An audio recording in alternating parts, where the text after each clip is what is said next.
Good morning, Busy Bees. It's Wednesday, June 24th, 2026. Here's your morning news rundown in under 5 minutes. So, the Senate passes War Powers Resolution. And what does this mean? Well, the Senate is trying to restrict the regime leader from the war in Iran. We want to bring our troops home and disengage from this war of choice.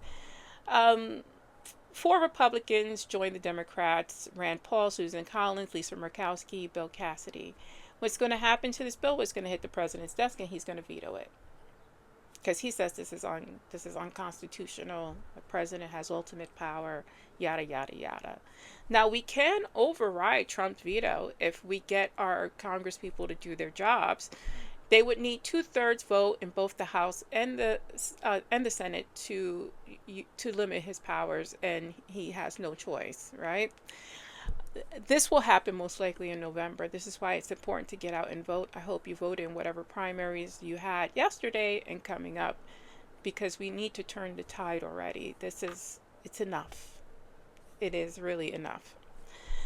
The Trump administration is now cutting $67 million in grants tied to teen pregnancy prevention programs because that's what we need. We need more babies having babies. Listen, these programs were working. The problem is a certain segment of our population, the white population, their numbers are down.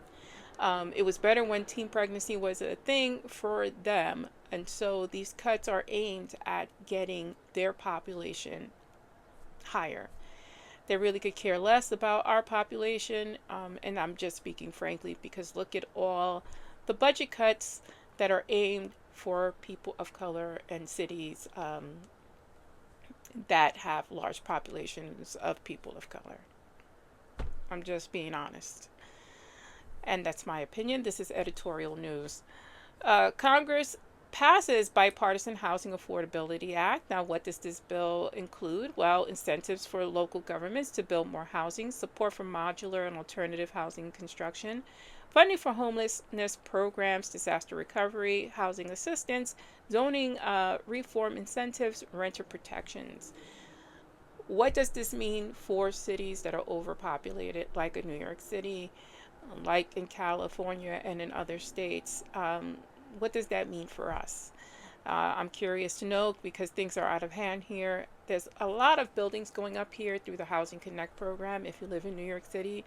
And it's wonderful, but it also locks a certain segment of society out. If you're too poor, or if you make just a little bit over, you're locked out, which a lot of New Yorkers fall in between that because you make six figures. Now, it's been proven that six figures is the new minimum wage here in New York, so this is going to be interesting how it pans out for people here.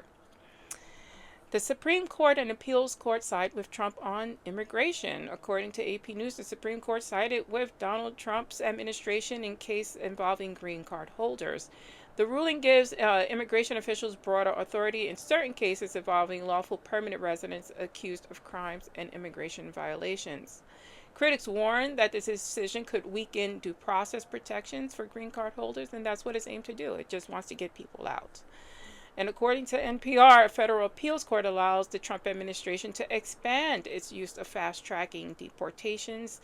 That means immigration officials can use expedited removal more broadly across the country, again upending due process for people, which is a guaranteed right here in the United States. Well, it's supposed to be, according to the Constitution. Anyway, those are the stories I'm going to cover. Stay smart, stay safe, and stay informed.